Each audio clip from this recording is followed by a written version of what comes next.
TV Punjab ਦੇਖਣ ਵਾਲੇ ਸਾਰੇ ਦਰਸ਼ਕਾਂ ਦਾ ਸਵਾਗਤ ਹੈ ਜੀ। ਮੈਂ ਹਾਂ ਮਨਦੀਪ ਸਿੰਘ ਤੇ ਅੱਜ ਅਸੀਂ ਗੱਲਬਾਤ ਕਰਾਂਗੇ ਅਮਰੀਕਾ ਦੇ ਰਾਸ਼ਟਰਪਤੀ ਡੋਨਲਡ ਟਰੰਪ ਬਾਰੇ ਅਤੇ ਨਵੇਂ ਚੁਣੇ ਗਏ ਰਾਸ਼ਟਰਪਤੀ ਜੋ ਬਾਈਡਨ ਬਾਰੇ।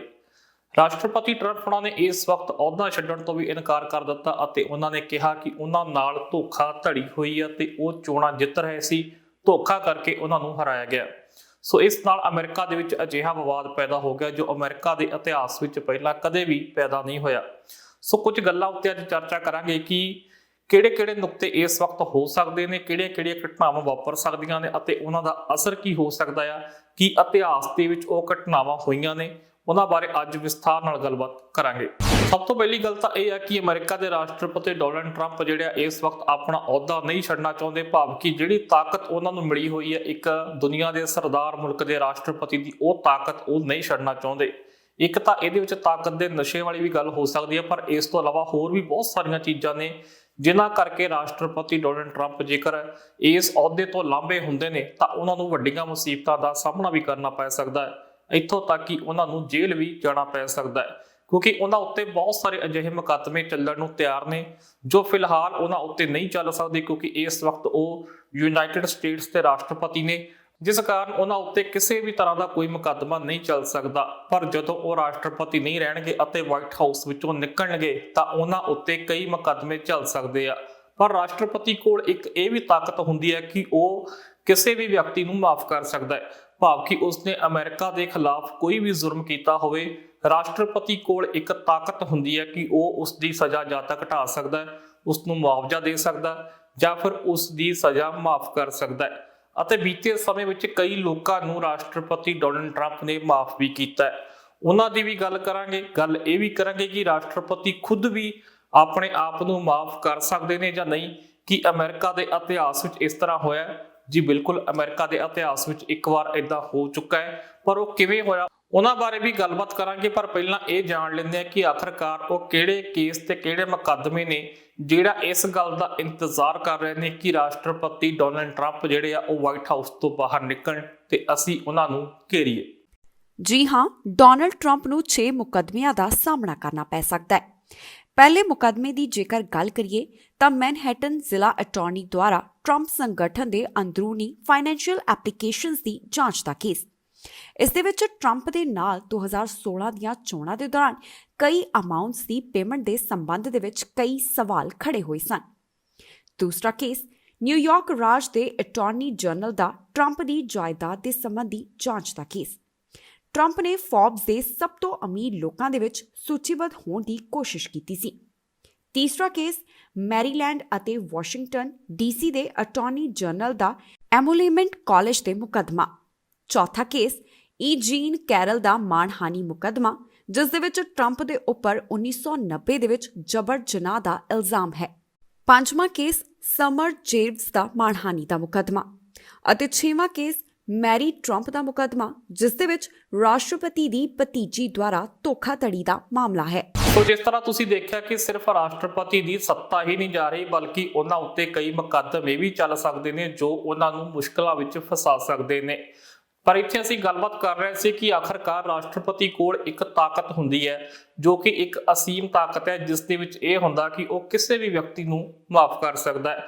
ਬੀਤੇ ਵਿੱਚ ਕਈ ਵਿਅਕਤੀਆਂ ਨੂੰ ਰਾਸ਼ਟਰਪਤੀ ਡੋਨਲਡ ਟਰੰਪ ਨੇ ਉਹਨਾਂ ਦੇ ਅਪਰਾਧਾਂ ਬਦਲੇ ਉਹਨਾਂ ਨੂੰ ਮਾਫ ਵੀ ਕੀਤਾ, ਜਿਨ੍ਹਾਂ ਵਿੱਚੋਂ ਇੱਕ ਨਾਮ ਆਉਂਦਾ ਮੈਨੀਕੋਪਾ ਕਾਉਂਟੀ ਦੇ ਸ਼ੈਰਿਫ ਜੋ ਦਾ, ਜੋ ਨੂੰ ਇਸ ਗੱਲ ਦਾ ਦੋਸ਼ੀ ਮੰਨਿਆ ਗਿਆ ਸੀ ਕਿ ਉਹਨਾਂ ਨੇ ਅਦਾਲਤ ਦਾ ਅਪਮਾਨ ਕੀਤਾ ਅਤੇ ਉਸਨੇ ਉਹਨਾਂ ਫੈਡਰਲ ਅਥਾਰਟੀਆਂ ਨੂੰ ਸਹਿਯੋਗ ਦੇਣ ਤੋਂ ਮਨਾ ਕਰ ਦਿੱਤਾ ਸੀ ਜੋ ਇਸ ਗੱਲ ਤੇ ਕੋਸ਼ਿਸ਼ ਕਰ ਰਹੀਆਂ ਸੀ ਕਿ ਨਸਲਵਾਦ ਨੂੰ ਕਿਸੇ ਤਰ੍ਹਾਂ ਇਹਨਾਂ ਸੰਸਥਾਵਾਂ ਵਿੱਚੋਂ ਘਟਾਇਆ ਜਾਵੇ, ਅਤੇ ਇਹਨਾਂ ਨਾਲ ਉਸਨੇ ਸਹਿਯੋਗ ਦੇਣ ਤੋਂ ਇਨਕਾਰ ਕਰ ਦਿੱਤਾ ਸੀ। ਤੇ ਇਸ ਤੋਂ ਇਲਾਵਾ ਉਸ ਤੇ ਕੁਝ ਹੋਰ ਚਾਰ ਜਿਹੜੇ ਲੱਗੇ ਸੀ, ਜਿਨ੍ਹਾਂ ਵਿੱਚੋਂ ਰਾਸ਼ਟਰਪਤੀ ਟਰੰਪ ਨੇ ਉਹਨਾਂ ਨੂੰ ਬਿਨਾਂ ਸ਼ਰਤ ਮਾਫੀ ਦੇ ਦਿੱਤੀ ਸੀ। ਇਸ ਤੋਂ ਇਲਾਵਾ ਬੀਤੇ ਦਿਨ ਹੀ ਰੋਜਰ ਸਟੋਨ ਹੋਣਾ ਨੂੰ ਵੀ, ਜਿਹੜੇ ਉਹਨਾਂ ਦੇ ਸਹਿਯੋਗੀ ਰਹੇ ਨੇ, ਜਿਹੜੇ ਉਹਨਾਂ ਦੇ ਦੋਸਤ ਰਹੇ ਨੇ, ਉਹਨਾਂ ਨੂੰ ਵੀ ਉਹਨਾਂ ਨੇ ਮਾਫ ਕਰ ਦਿੱਤਾ ਸੀ, ਜੋ ਕਿ ਕਾਫੀ ਚਰਚਾ ਵਿੱਚ ਰਿਹਾ। ਅਤੇ ਇਸ ਤੋਂ ਬਾਅਦ ਕੋਈ ਵੀ ਜਿਹੜਾ ਉਹਨਾਂ ਤੇ ਕੇਸ ਜਾਂ ਕੁਝ ਵੀ ਉਹਨਾਂ ਤੇ ਨਹੀਂ ਚੱਲ ਸਕਦਾ ਅਤੇ ਉਹਨਾਂ ਦੇ ਸਾਰੇ ਅਪਰਾਧ ਜਿਹੜੇ ਆ ਉਹ ਮਾਫ ਕਰ ਦਿੱਤੇ।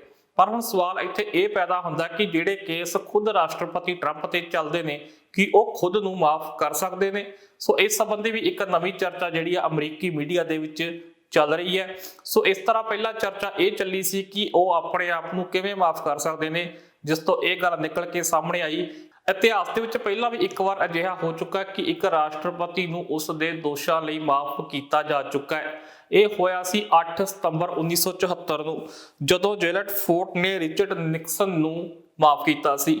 ਰਿਚਰਡ ਨਿਕਸਨ ਜਿਹੜੇ ਸੀਗੇ 37ਵੇਂ ਰਾਸ਼ਟਰਪਤੀ ਸੀਗੇ ਅਮਰੀਕਾ ਦੇ, ਅਤੇ ਉਹ ਵਾਟਰਗੇਟ ਸਕੈਂਡਲ ਦੇ ਵਿੱਚ ਫਸ ਗਏ ਸੀ ਅਤੇ ਉਹਨਾਂ ਨੂੰ ਅਸਤੀਫਾ ਦੇਣਾ ਪਿਆ ਸੀ, ਜਿਸ ਤੋਂ ਬਾਅਦ ਉਹਨਾਂ ਦੇ ਵਾਈਸ ਪ੍ਰੈਜ਼ੀਡੈਂਟ ਜਿਹੜੇ ਸੀ ਪ੍ਰੈਜ਼ੀਡੈਂਟ ਬਣ ਗਏ ਅਤੇ ਉਹਨਾਂ ਨੇ ਪ੍ਰੈਜ਼ੀਡੈਂਟ ਬਣਦਿਆਂ ਹੀ ਆਪਣੇ ਪਹਿਲੇ ਰਾਸ਼ਟਰਪਤੀ ਰਿਚਰਡ ਨਿਕਸਨ ਨੂੰ ਮਾਫ ਕਰ ਦਿੱਤਾ। ਹਾਲਾਂਕਿ ਇਸ ਦੀ ਕਾਫੀ ਆਲੋਚਨਾ ਵੀ ਹੋਈ ਸੀ, ਇਸ ਨੂੰ ਇੱਕ ਬਹੁਤ ਵੱਡੀ ਸਕੀਮ ਵੀ ਮੰਨਿਆ ਗਿਆ ਅਤੇ ਇਸ ਤੋਂ ਬਾਅਦ ਅੱਜ ਤੱਕ ਵੀ ਇਸ ਗੱਲ ਦੀ ਆਲੋਚਨਾ ਹੁੰਦੀ ਹੈ ਕਿ ਇਸ ਤਰ੍ਹਾਂ ਨਹੀਂ ਹੋਣਾ ਚਾਹੀਦਾ ਸੀ। ਪਰ ਇਸ ਘਟਨਾ ਨੂੰ ਅੱਜ ਫਿਰ ਜਾਂਚ ਕੀਤਾ ਜਾ ਰਿਹਾ ਹੈ, ਕਿਉਂਕਿ ਹੁਣ ਫਿਰ ਕੁਝ ਹਾਲਾਤ ਇਸੇ ਤਰ੍ਹਾਂ ਦੇ ਹੀ ਬਣੇ ਹੋਏ ਨੇ। ਕਾਨੂੰਨੀ ਮਾਹਰਾਂ ਦਾ ਮੰਨਣਾ ਹੈ ਕਿ ਰਾਸ਼ਟਰਪਤੀ ਟਰੰਪ ਕਿਸੇ ਵੀ ਵਿਅਕਤੀ ਨੂੰ ਮਾਫ ਕਰ ਸਕਦੇ ਨੇ, ਪਰ ਉਹ ਆਪਣੇ ਆਪ ਨੂੰ ਮਾਫ ਨਹੀਂ ਕਰ ਸਕਦੇ, ਕਿਉਂਕਿ ਜਿਸ ਤਰ੍ਹਾਂ ਇੱਕ ਜੱਜ ਆਪਣੇ ਉੱਤੇ ਚੱਲ ਰਹੇ ਕਿਸੇ ਕੇਸ ਦੀ ਸੁਣਵਾਈ ਨਹੀਂ ਕਰ ਸਕਦਾ, ਆਪਣੇ ਫੈਸਲੇ ਦੀ ਉਹ ਜੱਜਮੈਂਟ ਨਹੀਂ ਕਰ ਸਕਦਾ, ਉਸੇ ਤਰ੍ਹਾਂ ਹੀ ਰਾਸ਼ਟਰਪਤੀ ਟਰੰਪ ਆਪਣੇ ਉੱਤੇ ਲੱਗੇ ਦੋਸ਼ਾਂ ਨੂੰ ਆਪਣੇ ਆਪ ਮਾਫ ਨਹੀਂ ਕਰ ਸਕਦੇ। ਸੋ ਹੁਣ ਗੱਲ ਇਹ ਚੱਲਦੀ ਹੈ ਕਿ 20 ਜਨਵਰੀ ਤੱਕ ਦਾ ਉਹਨਾਂ ਕੋਲ ਸਮਾਂ ਹੈ।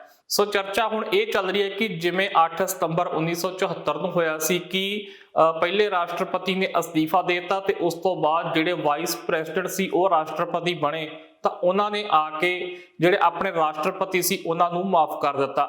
ਅਤੇ ਚਰਚਾ ਇਹ ਚੱਲ ਰਹੀ ਹੈ ਕਿ ਟਰੰਪ ਕੋਲ ਇਹ ਵੀ ਇੱਕ ਰਾਹ ਬਚਿਆ ਕਿ ਹੋ ਸਕਦਾ ਕਿ ਕੁਝ ਦਿਨਾਂ ਵਿੱਚ ਜਾਂ ਫਿਰ 20 ਜਨਵਰੀ ਤੋਂ ਕੁਝ ਦਿਨ ਪਹਿਲਾਂ ਜਿਹੜਾ ਵਾ ਉਹ ਆਪਣੇ ਅਹੁਦੇ ਤੋਂ ਅਸਤੀਫਾ ਦੇ ਦੇਣ ਅਤੇ ਜਿਹੜੀ ਆਪਣੀ ਤਾਕਤ ਆ ਉਹ ਅੱਗੇ ਉੱਪਰ ਰਾਸ਼ਟਰਪਤੀ ਨੂੰ ਦੇ ਦੇਣ, ਤੇ ਇਸ ਤੋਂ ਬਾਅਦ ਉੱਪਰ ਰਾਸ਼ਟਰਪਤੀ ਜਿਹੜੇ ਆ ਡੋਨਾਲਡ ਟਰੰਪ ਨੂੰ ਉਹਨਾਂ ਦੇ ਕੇਸਾਂ ਤੋਂ ਜਿਹੜੇ ਦੋਸ਼ਾਂ ਤੋਂ ਆ ਮਾਫ ਕਰ ਦੇਣ। ਇਸ ਗੱਲ ਤੋਂ ਇਸ ਕਰਕੇ ਇਨਕਾਰ ਨਹੀਂ ਕੀਤਾ ਜਾ ਰਿਹਾ ਕਿਉਂਕਿ ਅਸੀਂ ਰਾਸ਼ਟਰਪਤੀ ਟਰੰਪ ਉਹਨਾਂ ਦੇ ਸੁਭਾਅ ਨੂੰ ਚੰਗੀ ਤਰ੍ਹਾਂ ਜਾਣਦੇ ਹਾਂ ਅਤੇ ਉਹ ਕੋਈ ਵੀ ਫੈਸਲਾ ਲੈ ਸਕਦੇ ਨੇ ਅਤੇ ਬੜੀ ਬੇਬਾਕੀ ਨਾਲ ਉਹ ਪਹਿਲਾਂ ਵੀ ਫੈਸਲੇ ਕਰਦੇ ਆ ਰਹੇ ਨੇ ਅਤੇ ਹੋ ਸਕਦਾ ਉਹ ਇਹ ਫੈਸਲਾ ਵੀ ਕਰ ਦੇਣ। ਇਸ ਤੋਂ ਇਲਾਵਾ ਚਰਚਾ ਇਹ ਵੀ ਚੱਲ ਰਹੀ ਹੈ ਕਿ ਉਹ ਵਾਈਟ ਹਾਊਸ ਨੂੰ ਛੱਡ ਦੇਣਗੇ ਜਾਂ ਨਹੀਂ ਛੱਡਣਗੇ, ਇਸ ਬਾਰੇ ਵੀ ਬਹੁਤ ਸਾਰੀਆਂ ਚਰਚਾਵਾਂ ਚੱਲ ਰਹੀਆਂ ਨੇ। ਅਤੇ ਜਿਸ ਤਰ੍ਹਾਂ ਦਿਨ ਨਜ਼ਦੀਕ ਆ ਰਹੇ ਨੇ ਕਿਉਂਕਿ 20 ਜਨਵਰੀ ਨੂੰ ਜੋ ਬਾਈਡਨ ਹੋਣਾ ਨੇ ਆਪਣਾ ਅਹੁਦਾ ਸਾਂਭਣਾ ਆ। ਹਾਲਾਂਕਿ ਕਈ ਕਾਨੂੰਨੀ ਮਾਹਰਾਂ ਦਾ ਇਹ ਮੰਨਣਾ ਕਿ ਟਰੰਪ ਕੋਲ ਅਜਿਹੀ ਕੋਈ ਤਾਕਤ ਨਹੀਂ ਕਿ ਉਹ ਨਵੇਂ ਚੁਣੇ ਗਏ ਰਾਸ਼ਟਰਪਤੀ ਨੂੰ ਵਾਈਟ ਹਾਊਸ ਆਉਣ ਤੋਂ ਰੋਕ ਸਕਣ। ਪਰ ਇਸ ਸੰਬੰਧੀ ਹਾਲੇ ਚਰਚਾ ਚੱਲ ਰਹੀ ਹੈ ਕਿ ਜੇਕਰ ਡੋਨਾਲਡ ਟਰੰਪ ਨੇ ਵਾਈਟ ਹਾਊਸ ਚੋਂ ਨਿਕਲਣ ਤੋਂ ਇਨਕਾਰ ਕਰ ਦਿੱਤਾ ਤਾਂ ਫਿਰ ਕੀ ਹੋਵੇਗਾ।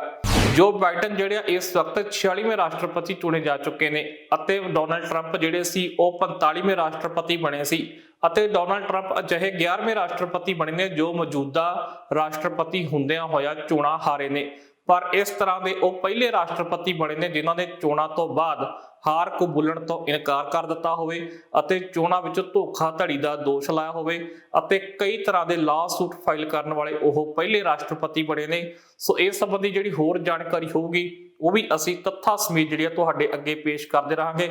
ਪਰ ਫਿਲਹਾਲ ਚਰਚਾ ਇਹ ਚੱਲ ਰਹੀ ਹੈ ਕਿ ਅੱਗੇ ਹੋਵੇਗਾ ਕੀ ਰਾਸ਼ਟਰਪਤੀ ਟਰੰਪ ਜਿਹੜੇ ਆ ਉਹ ਵਾਈਟ ਹਾਊਸ ਛੱਡ ਦੇਣਗੇ, ਜੋ ਬਾਈਡਨ ਅੱਗੇ ਕੀ ਕਰਨਗੇ ਅਤੇ ਅਮਰੀਕਾ ਦੇ ਜਿਹੜੀਆਂ ਸੰਸਥਾਵਾਂ ਆ ਉਹ ਕੀ ਕਰਨਗੀਆਂ ਇਸ ਧਰਮ ਸੰਕਟ ਦੇ ਵਿੱਚ, ਕਿਉਂਕਿ ਇੱਕ ਪਾਸੇ ਉਹਨਾਂ ਦੇ ਮੌਜੂਦਾ ਰਾਸ਼ਟਰਪਤੀ ਆ ਤੇ ਦੂਜੇ ਪਾਸੇ ਜਿਹੜੇ ਉਹਨਾਂ ਦੇ ਨਵੇਂ ਚੁਣੇ ਜਾ ਚੁੱਕੇ ਰਾਸ਼ਟਰਪਤੀ ਆ, ਸੋ ਉਹ ਕਿਸ ਦਾ ਸਾਥ ਦੇਣਗੇ ਇਸ ਸੰਬੰਧੀ ਵੀ ਚਰਚਾ ਚੱਲ ਰਹੀ ਆ। ਦੂਜੇ ਪਾਸੇ ਕਈ ਦੁਨੀਆ ਦੇ ਵੱਡੇ ਲੀਡਰ ਵੀ ਹੱਲੇ ਸ਼ਸ਼ੋਪੰਜ ਵਿੱਚ ਪਏ ਹੋਏ ਆ ਕਿ ਆਖਰਕਾਰ ਉਹ ਕਿਸ ਨਾਲ ਗੱਲ ਕਰਨ, ਜਿਹੜੇ ਮੌਜੂਦਾ ਰਾਸ਼ਟਰਪਤੀ ਟਰੰਪ ਆ ਉਹਨਾਂ ਨਾਲ ਜਾਂ ਜਿਹੜੇ ਨਵੇਂ ਚੁਣੇ ਜਾ ਚੁੱਕੇ ਰਾਸ਼ਟਰਪਤੀ ਆ ਉਹਨਾਂ ਨਾਲ। ਸੋ ਇਸ ਤਰ੍ਹਾਂ ਦੀਆਂ ਬਹੁਤ ਸਾਰੀਆਂ ਅਟਕਲਾਂ ਲੱਗੀਆਂ ਹੋਈਆਂ ਨੇ। ਇਹਨਾਂ ਸੰਬੰਧੀ ਅਸੀਂ ਫਿਰ ਤੱਥਾਂ ਸਹਿਤ ਇੱਕ ਰਿਪੋਰਟ ਲੈ ਕੇ ਹਾਜ਼ਰ ਹੋਵਾਂਗੇ। ਤਦ ਤੱਕ ਮੈਨੂੰ ਦਿਓ ਇਜਾਜ਼ਤ ਤੇ ਤੁਸੀਂ ਦੇਖਦੇ ਰਹੋ ਟੀਵੀ ਪੰਜਾਬ। ਸਤਿ ਸ਼੍ਰੀ ਅਕਾਲ ਜੀ, ਮੈਂ ਨਿਰਮਲ ਮਾਨ ਪੂਰਾ ਟੈਕਸ ਸੈਟਲਮੈਂਟ ਤੋਂ। ਇਹ ਤੁਸੀਂ ਵੀਡੀਓ ਦੇਖ ਰਹੇ ਸੀ ਟੀਵੀ ਪੰਜਾਬ ਦੇ ਉੱਤੇ। ਇਹੋ ਜਿਹੇ ਹੋਰ ਜਾਣਕਾਰੀ ਭਰਪੂਰ ਵੀਡੀਓ ਦੇਖਣ ਵਾਸਤੇ ਟੀਵੀ ਪੰਜਾਬ ਦੇ ਚੈਨਲ ਨੂੰ ਸਬਸਕ੍ਰਾਈਬ ਕਰੋ ਤੇ ਨਾਲ ਹੇਠ ਦਿੱਤੇ ਹੋਏ ਬੈਲ ਆਈਕਨ ਦੇ ਬਟਨ ਦਬਾਓ। ਸਤਿ ਸ਼੍ਰੀ ਅਕਾਲ।